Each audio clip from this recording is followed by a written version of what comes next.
सबिन्दु सिन्धु सुस्खलत्तरङ्ग भङ्ग रञ्जितं दिशस्सु पाप जात जात कारी वारी संयुतम्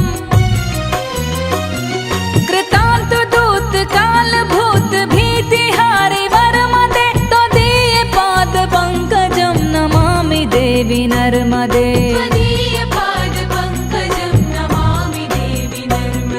नमामि देवी नर्मदे।